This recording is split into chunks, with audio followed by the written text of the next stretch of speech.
Hey everybody, my name is Alex and this is Bento Radio. Now before we get into what we're talking about this week, I want to take you through a couple really important things. First and foremost, if you're listening to this on the day it releases, on the night it releases actually, I have just finished the first day, which is about from 4 p.m. to 10 p.m. of Anime NYC since I am attending as press. I will probably the next episode that you hear next week, next Thursday rather, not Saturday, next Thursday, will be about my time at Anime NYC. So look forward to that. And then the other thing I want to alert you to is I started up a new place for you to find absolutely everything that I do on the internet that's creative or additive in any way. I think this podcast, both the audio version and the version that can be found on YouTube, think stuff I've written about anime in the past, as well as a new article that I put up as actually the very first post on this kind of blog thing I have going, as well as the webcomic I do, Bullshit News, also is linked over there, as well as all the social stuff. So I'm basically collating all the different places you can click to find me and putting them in one place because I think that'll be really helpful. I'll also be dropping bonus stuff, usually bonus audio podcasts as a YouTube video, but with some kind of visualizer over there. So you can go check all that stuff out over on that site. The link to that website will be in the description of the YouTube channel. And also, if you're listening to this and you want to watch the podcast, you can do that on YouTube or on this new site, which will be linked in the description of the episode. So you can go check that out. And that will kind of replace all of the other things that I usually say, like follow me on Blue Sky and all this stuff. So that just streamlines it and also gives you a centralized place to go find my thoughts about anime in general over on that site. I've got some good plans for it, so look forward to that. And on that note, I will, in the spirit of this being the podcast that I'm recording, because I'm recording this actually fairly early for me. Usually I record the day before and do all the editing stuff the day of and post, but I'm recording this before because I will be at Anime NYC when I would usually be putting together the podcast proper. I wanted to talk about something that was really about fandom and really about being an otaku and being an anime fan and all of that stuff. And I was reminded of a certain show, and a little show that started in 2004 and wrapped up in 2013 called Genshiken. Now let's throw it over to my lovely assistant to give us a cohesive plot synopsis of Genshiken. Take it away, Genshiken follows the lives of a group of college students who gather in the Society for the Study of Modern Visual Culture, better known as Genshiken. At its heart, the story explores the world of otaku culture, anime, manga, video games, cosplay, and doujinshi, while also showing how friendships and relationships grow within this small, often misunderstood club. The story begins with Kanji Sasahara, a shy freshman who secretly loves anime but has never fully embraced the label of otaku.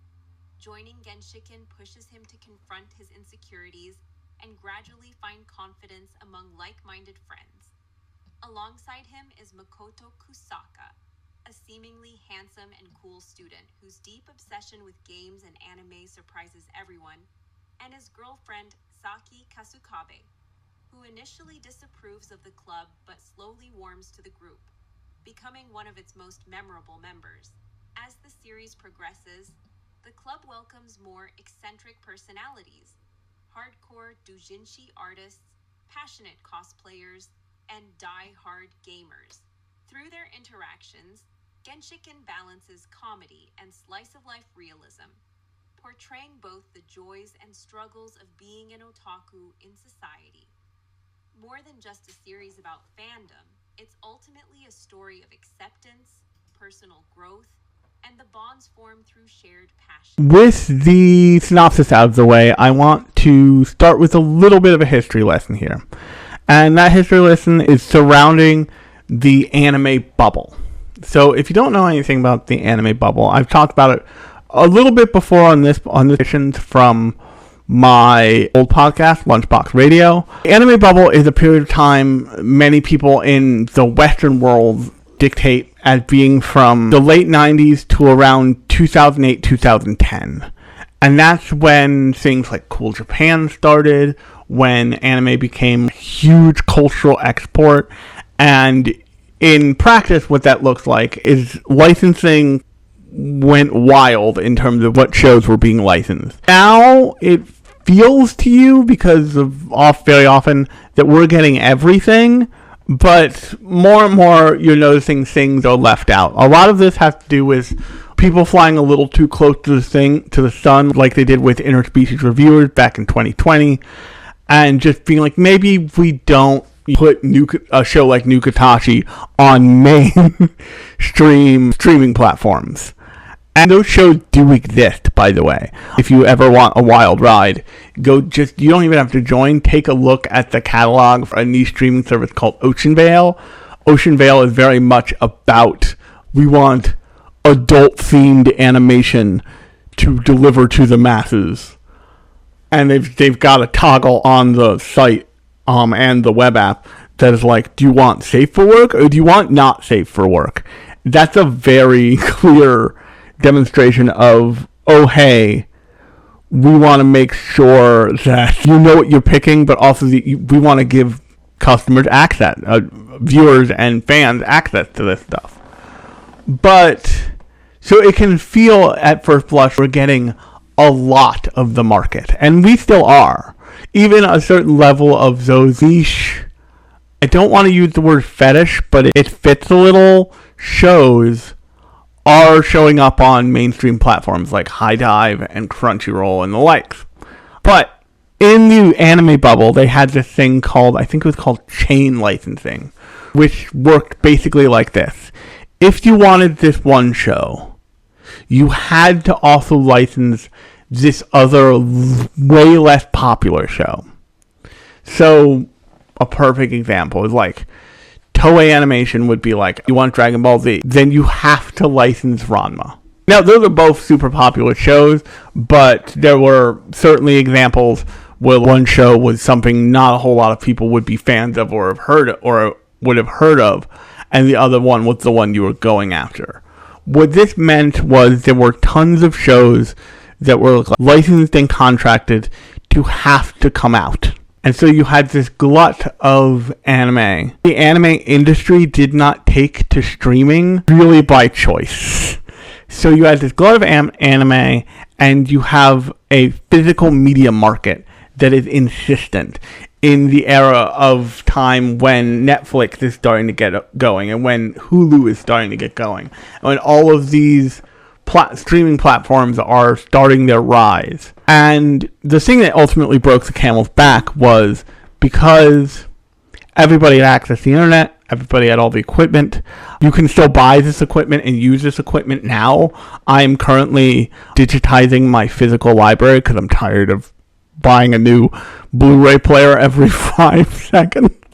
It feels like every 6 to 12 months, my Blu-ray player, I buy used Blu-ray players because I don't want to spend the money on a full new one, which I might end up doing. But I have been digitizing I just started yesterday, digitizing my current library. I'm not going to tell you how I'm doing that because it's not illegal, but it is frowned upon by companies. They would much rather you just keep buying the same thing over and over again, or go to them and buy a digital copy. But they handed you a digital copy. You just need to know how to get it from disc to file. And that stuff has the ability to do that has existed for a very long time. And so what ended up happening, not even especially in America, but all over the world, is people all at once just started ripping stuff off of discs and posting it online. Personally, I have a old library of shows that are from the dark times when we all got anime for free. And that essentially cratered the industry. And that cratered the industry, and the industry's tendency to ignore international fans in a real way are what cratered the industry. Now, what's interesting about Genshiken is its premise is about being a hardcore otaku. It's about being that obsessive, you can't help it anime fan. I said in the opening, I'm releasing this on the first day of Anime NYC. But if you were at Anime NYC today and you go tomorrow, look through the crowd carefully. You might see me. You just might see me. But what you will see is you'll see fans who are slightly older than the rest of the crowd. They move differently. They're paying attention to different things. They're interested in different things. And they just have a different, because of the amount of time they've been in it, they have a different vibe to them. And they're not as young. They're not as rambunctious. Their fandom is no less vibrant or active. It's just, or less dedicated or more dedicated. It just has existed for longer. And there's a sense of craft and of effort there. You're not seeing, in at least the first season of Genshiken, you're not seeing the side of fandom that you often only see in America specifically, which is fans that are in their early to mid-teens, maybe their 20s, who are only fans for an average of 2 to 3 years in a really hardcore way.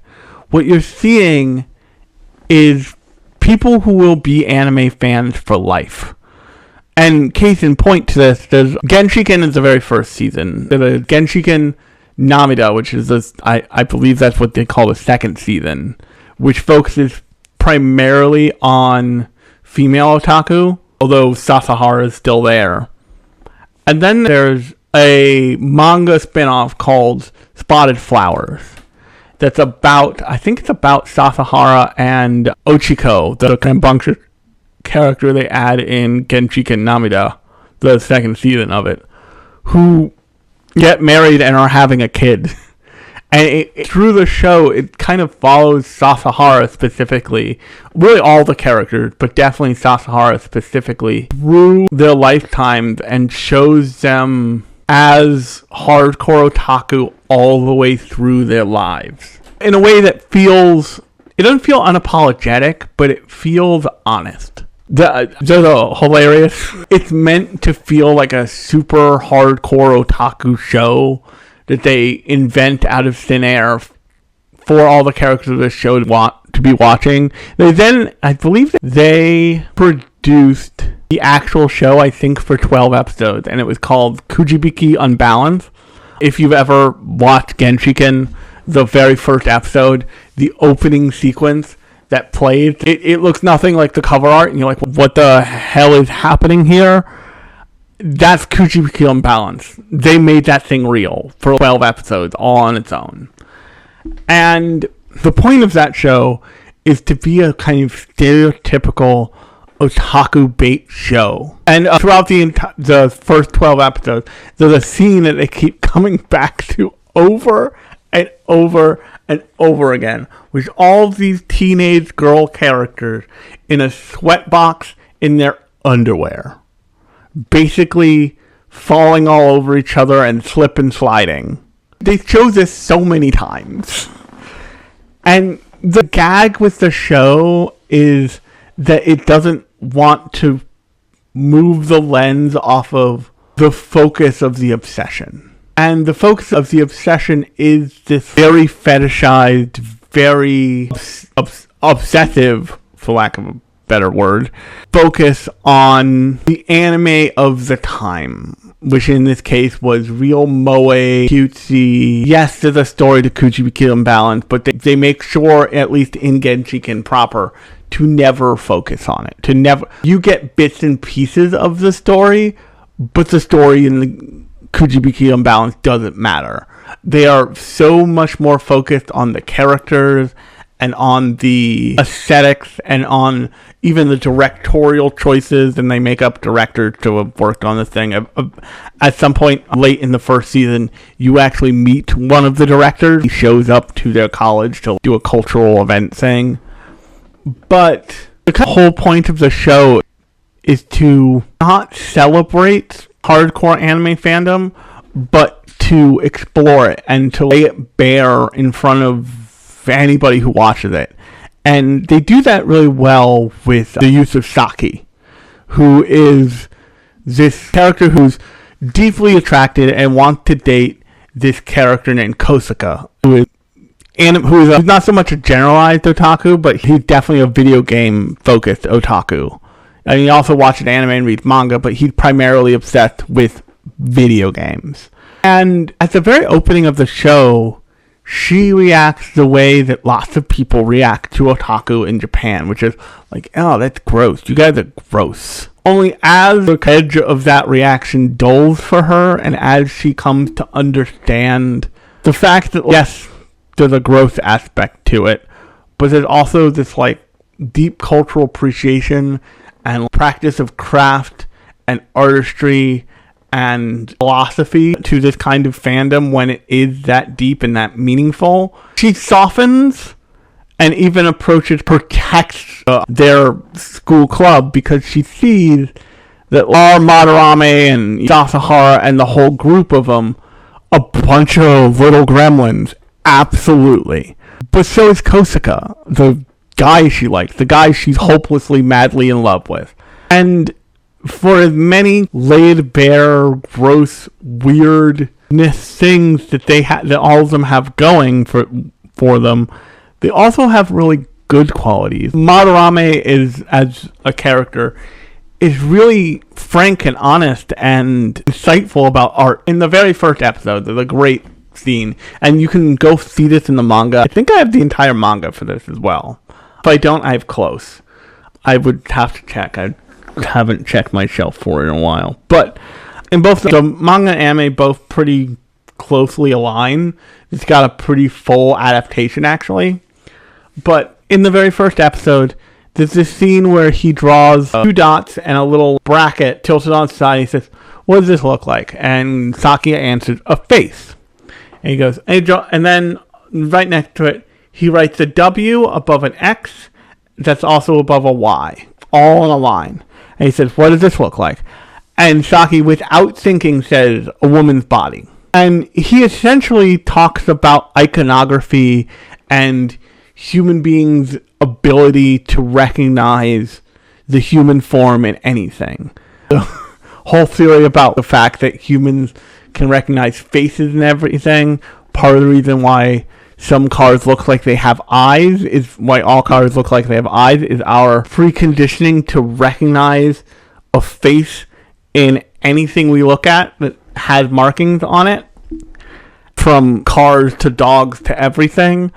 And that's the first hint that this show gives you of, yes, this show is going to be about otaku culture, but it's not necessarily going to be celebrating otaku culture. It's going to be about sitting with it and thinking about it and focusing on both the good and the bad, the weird and the interesting. And throughout the first 12 episodes alone, they take you through every part of otaku fan culture that is self-generative. And what I mean by that is things that that otaku fan culture does for itself in terms of your relationship as an otaku to the community. They cover model kit building. They cover cosplay. And they introduce a character by, I think, in episode 4, named Ono, who's a full-blown female otaku with very specific taste in a form of yaoi called bara. And bara is big, buff, many times bald dudes. But key point with her, she likes the dudes without the beard. And Tanaka, a character who's a cosplay photographer and cosplay seamstress, who ends up ultimately being Ono's boyfriend, the first time he sees the posters in her room, he immediately is like, "Oh, so you don't like beards. And he's like, oh, you noticed. And so the thing that I think that this show gets right about people who are obsessive fans to this level, and I would probably put myself in this category, is we put a lot of thought into why we like things, why specifically we like things. We sit with it and we don't push it away in the way that lots of other people be like, well, I like Marvel because Iron Man. No. Why do you like Iron Man? Why do you like Captain America? Why? And I'm not saying that exists for every hardcore otaku. There are certainly, I'm sure, ones who just like what they like. But there's been a lot of introspection done by these characters as to why Tanaka likes building model kits. And so, in the case, Tanaka is a character with the most communal giving hobbies. He photographs cosplayers. He makes custom cosplay costumes. You're assuming before he starts making them for Ono, he's making them for other people, for other cosplayers. And once he takes their picture, he develops them, and the next time he sees them, he gives them the picture for free. That's a very give and take, almost craftsman-esque relationship with fandom. He also makes model kits, and in the series at some point, they have a whole episode where Ono and Sasahara are both learning how to do model kits for the first time.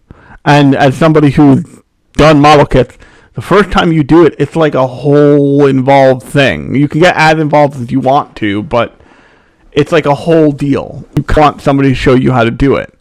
And so he takes it up.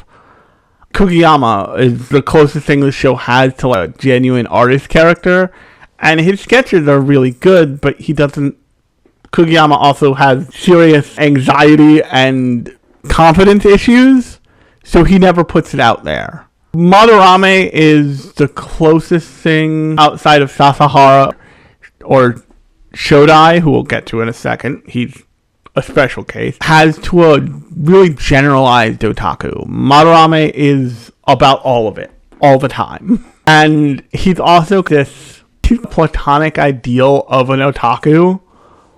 But the other thing is over time, the show lets you sit with him and lets you glorify him and even shonenize him. So it becomes this love triangle situation with him, Saki, and the blonde guy. I forget the blonde guy's name. Shit, I'm off of the page. And Kosaka. And that part of the story goes the way it goes. But they give Madarame all these moments in the show to shine, and he really does. There's a really great... I didn't watch it this time because I remember it really vividly. There's a great chapter of the manga that they adapted into a whole half episode of the show, where it's just Madarame and Saki sitting in the club room by themselves, struggling to talk to each other. And it shows you something about Madarame, and so much about this show is taking an individualized fandom and linking it up to other people in a greater community. The running joke about the Genshiken as a club in universe, in its own show and manga, it's just the losers of the college club atmosphere. They aren't the manga club. They're their own thing. They aren't the anime club. They're the own thing. In fact, there's a side character who basically exists to antagonize the entirety of Genshiken, the Society for the Study of Modern Visual Culture Club. And this guy is just a prick. And the show does a really good job of pitching him as a prick. And you're led to believe that he was one of the founding members, and also there's a character named Shodai, who I'll get to in a second, who's one of the founding members. But this guy, he didn't see the point of being part of this generalized club. This is just about otakus getting together, and not even really necessarily hanging out, but like being alone in the same place together. One of the best things about that, one of the things I like best about the show is the ending sequences, which are really simple, but they change from episode to episode. And they are just these long pans with the ending music playing and the credits going over the club room with all the club members, with the club room set up in some way that relates to the episode that you just watched. And very often it's just a quiet moment of Sasahara and Kugiyama off in corners reading manga, Tanaka sketching a cosplay outfit idea, oh no, staring at the table, somebody in the corner watching an episode of anime. And it has this slice of life quality that's just like, oh, they just hang out. They just like, it's enough for them to just be together and just be together with their friends, even if they're not the most actively participating in conversation and social. And so there's an episode about halfway through where you meet these characters who I think come back later, but they're prospective members.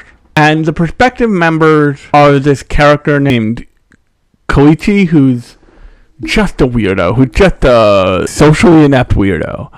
But then there's another character, I forget his name, but he's a little too cool for school. The show really gives you this idea that he's posing, that he's found something he thinks he can be cool at. And the thing that the show is doing with all of the other characters, even Koichi, is they make sure that those characters aren't posing. Like, that their likes and dislikes, their, what's the best word for it?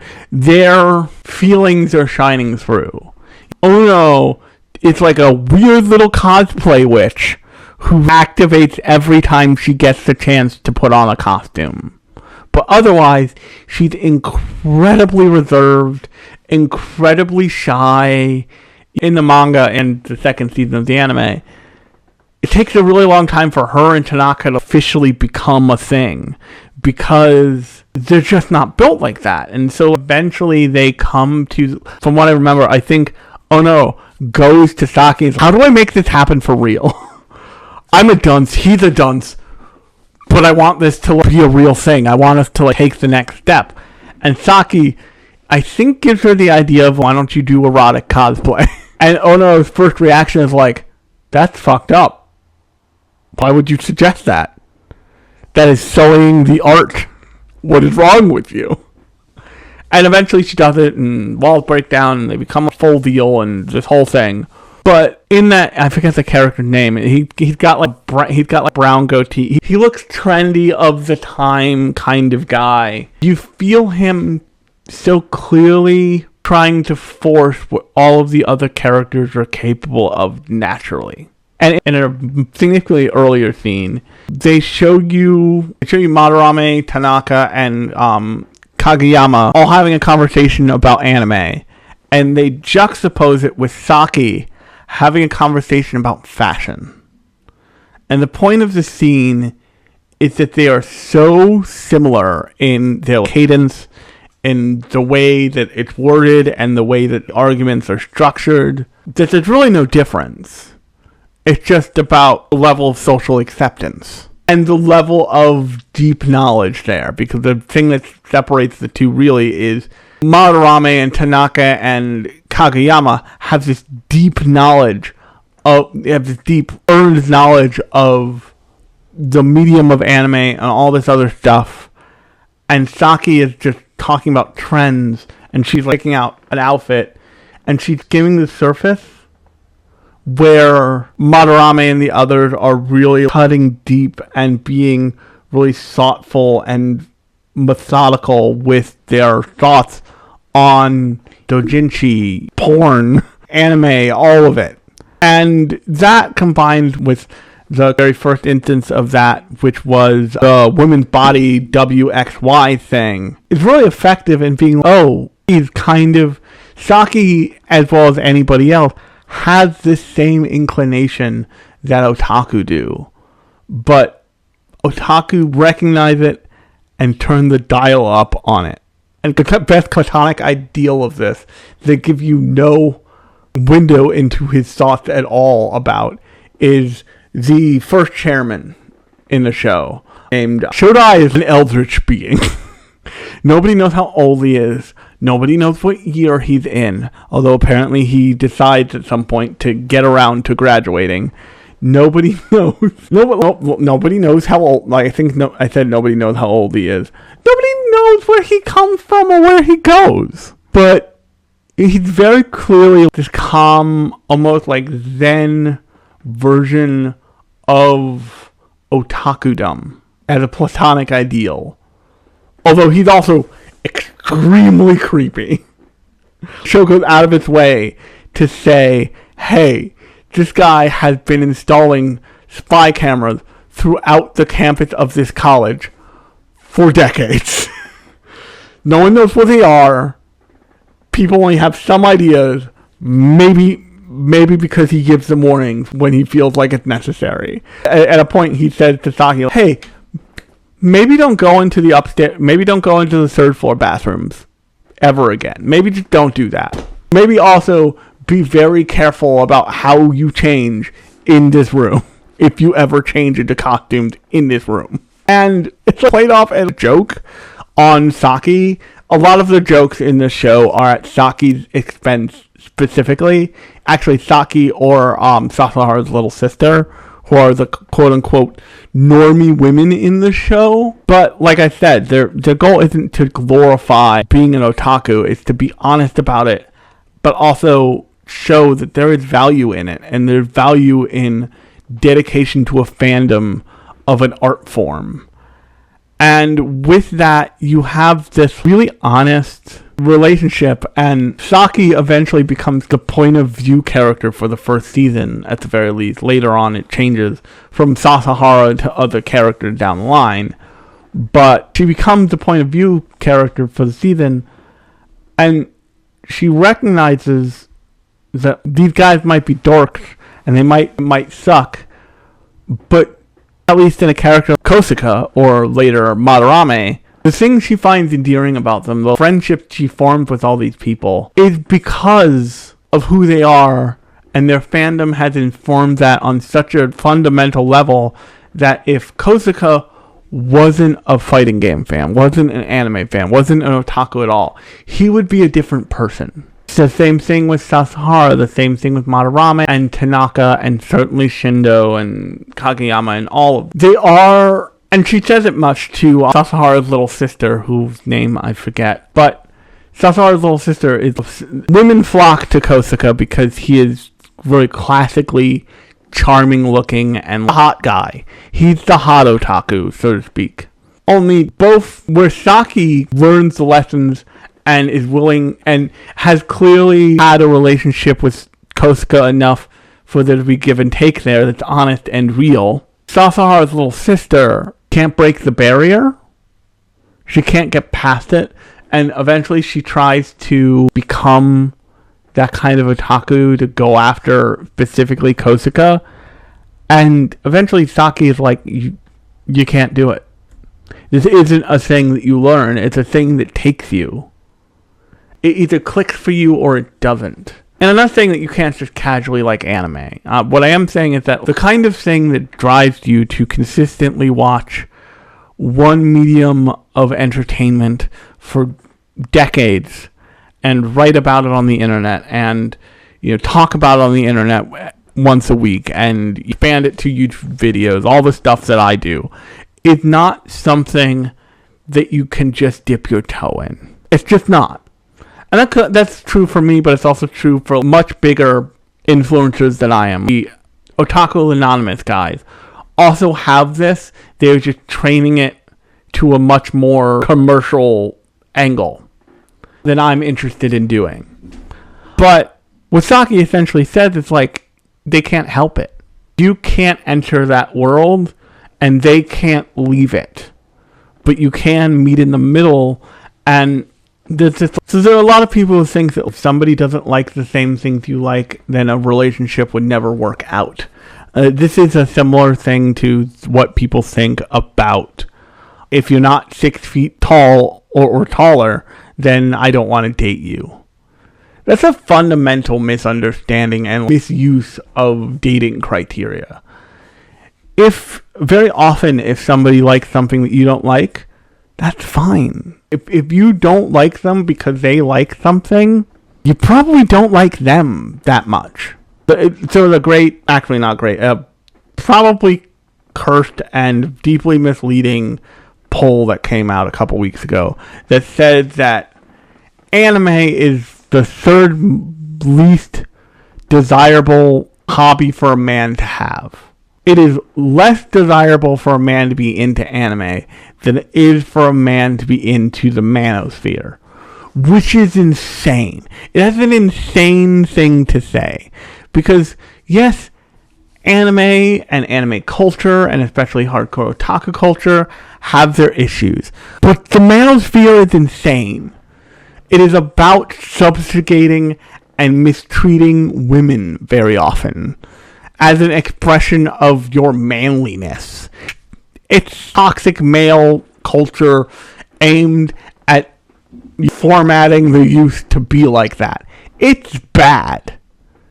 That is not a less bad thing than liking cartoons from another country. No way. But if you meet somebody and you're like, oh, I love everything about them except for the fact they're deeply obsessed with Dragon Ball Z. You probably like them partially because they're deeply obsessed with Dragon Ball Z. The things people like and the things people consume inform their behaviors and interactions with the outside world. So much of anime is about friendship and camaraderie and being part of a community and honoring people's choices and all of this other really good stuff. And if you meet somebody and they're like, man, I love One Piece, that's probably a pretty good green flag. If you meet somebody and they're like, man, I just can't get enough of Tanya the Evil, I would ask some follow-up questions, because that's a show about a little girl who's also a Nazi. For all intents and purposes. There's some obfuscation there, but you're going to have to do some media literacy checks real quick on that one. My point is that Saki, through her putting up with Genshiken, and through her repeated, until the very end of the show, messing up and causing real problems for Genshiken, for all the members of Genshiken and the club as a whole, these people are normal people. They might not like what she likes, but she likes them. And like I said, eventually there becomes this love triangle between her, Madarame, and Kosuka. If you look at her in the very beginning of the show, she's trying to murder Madarame half the time. But by the ending and middle of the show, Saki and Madarame are oftentimes paired off as not as an item, but as friends and as people who get along and as people who inhabit the same space. And by the end of even the first season, Saki isn't like, she jokes at it, but she doesn't hate them. She probably never did hate them. She probably just had an aversion to them because she didn't understand the dedication and the qualities that otakus have and the things that otaku are really attracted to about their chosen obsession. Kuchibiki Unbalance as a story is essentially a pretty stock standard anime love story with childhood friend characters. It's about dedication, it's about love, it's about coupling off. And very early in the show, they have the characters have a conversation about, would you want a significant other? And even Madarame looks straight at everybody. I don't not want one. In a world, and specifically a culture, and increasingly a culture, of us all being siloed off from each other, it's very difficult to seriously consider, to seriously think about companionship, and seriously think about all of these other things.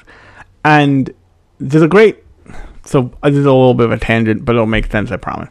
There's a great YouTube video, and I actually posted about it on Blue Sky a while back, from a thing called Moon Channel, that's about the weaponization of otaku culture by mobile gacha games. Musume, for example, to pick a very relevant example right now. And the fact that they are essentially locking knowing the story of certain characters and the explicit connection to those characters behind microtransactions, behind gambling mechanics. And so you don't get to know Gold Ship until you pull her card and do all the things to get through it. Whereas in anime, as long as you're watching the show, you get to know Ranma, Kane, the whole cast of Ranma. You get to know all their motivations and all of it. Gacha games weaponize that, but at the core, what the actual consumer/viewer is after is that connection, is that emotional stuff behind the character. They then link that with the character art and the story and everything going forward, and that connects you to them. One of the things that people are most upset with out of something like Jobless Reincarnation is that they don't like the main character. To them, the main character, Rudius, the main character, is so unredeemable that they're refusing to accept the story showing his growth and showing him change and learn and become a different person altogether. But the magic of that story is that they're giving you this character who is a shitbag. And they're giving you reason to understand why he's a shitbag and pulling you through the process of him becoming a different person. And a lot of what otaku are interested in is the emotionality of anime. And yes, there's a veneer of statistics and directors and voice actors and soundtracks and animation styles and illustration styles and all this other stuff. But at its core, that's what otaku are after. They are after this emotional connection. When you hear, say, people talk about Gundam, they don't talk about I'll talk about war is bad, but they talk about Char Aznable and the way he thinks about the world, the way he relates to people, what he stands for. They talk about the characters.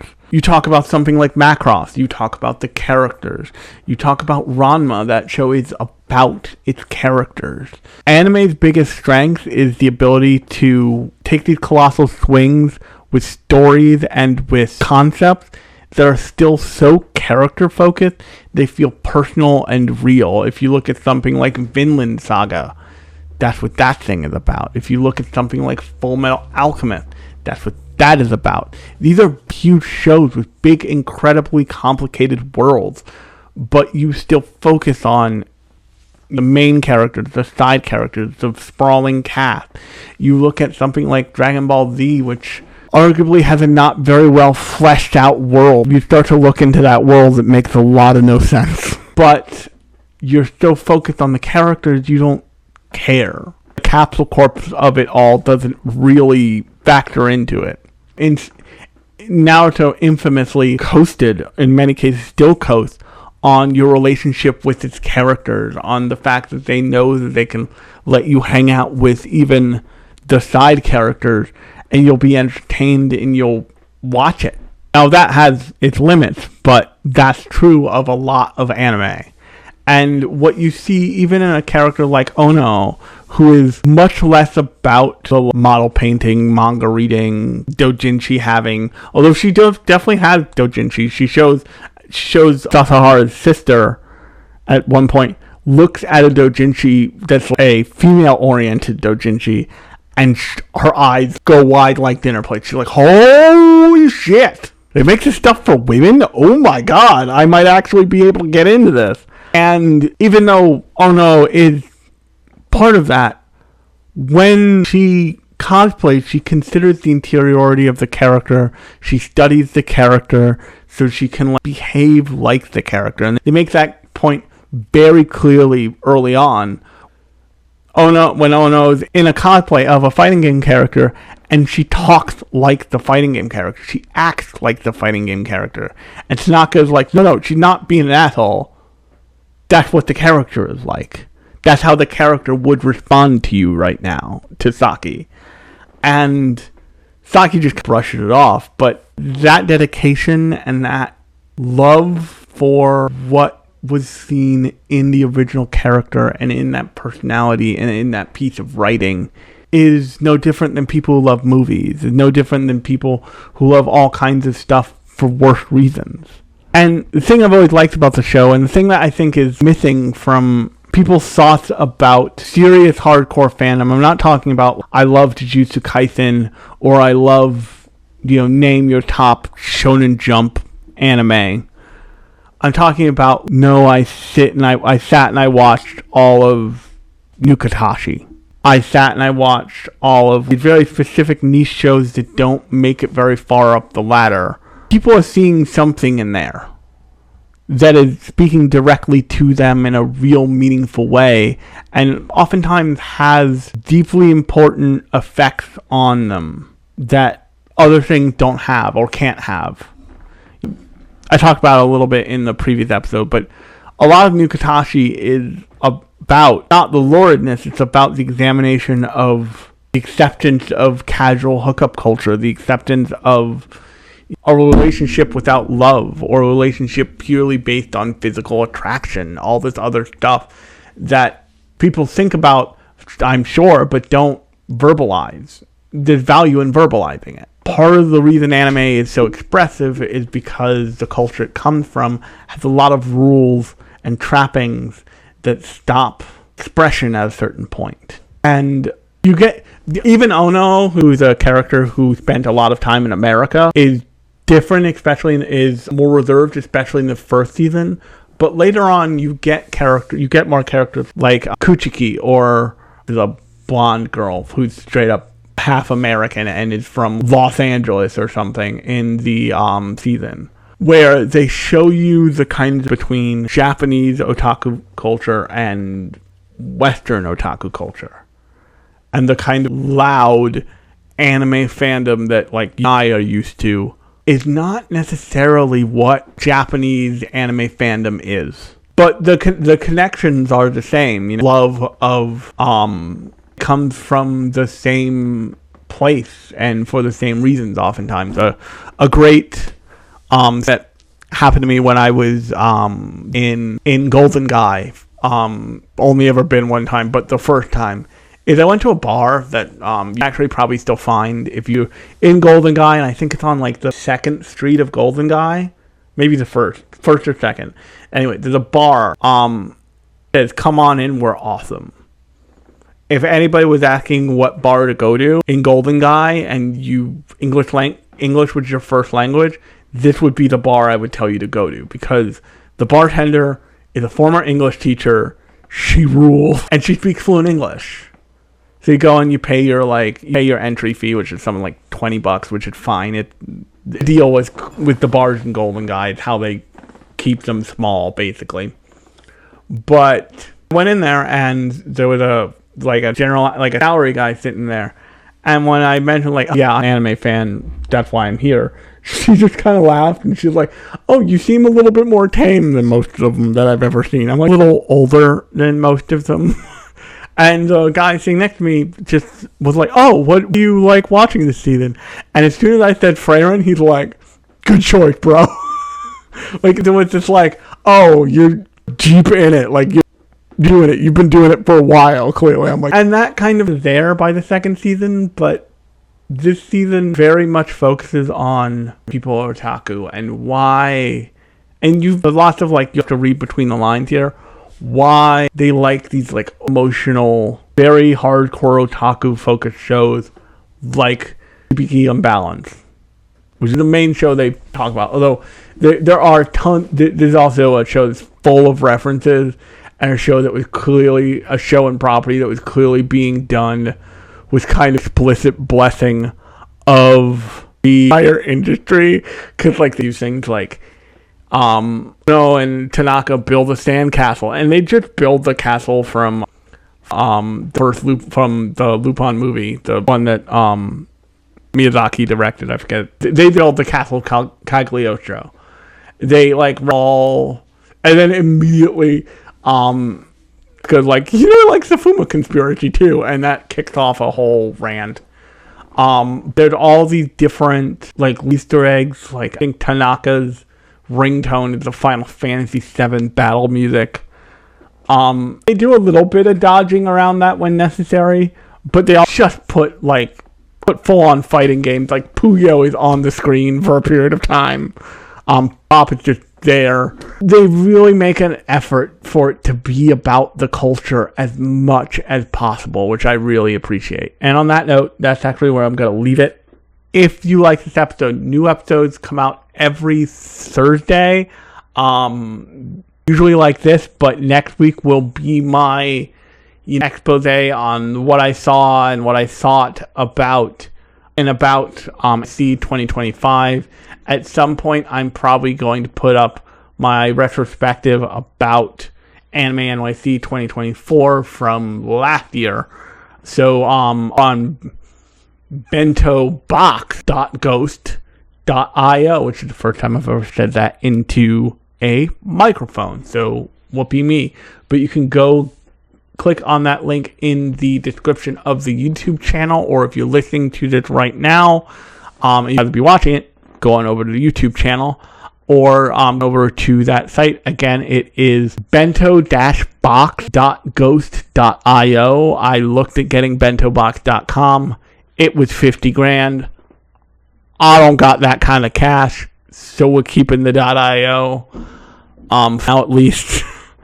But next time, I have been Alex. This has been Bento Radio. I will talk to you later.